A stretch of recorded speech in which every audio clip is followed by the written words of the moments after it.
If you've been in an accident, one of the first things you have to address is your medical condition. But right after that comes the question of what I do with my wrecked car.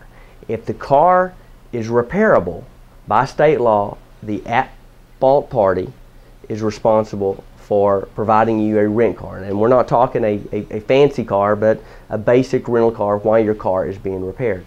However, if your car is a total loss, in other words, it can't be repaired, the insurance company does not have to give you a rent car.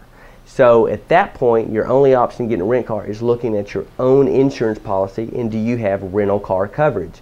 That's one that some of my clients do, some of them don't. It's good to have, but yes, it does cost more money.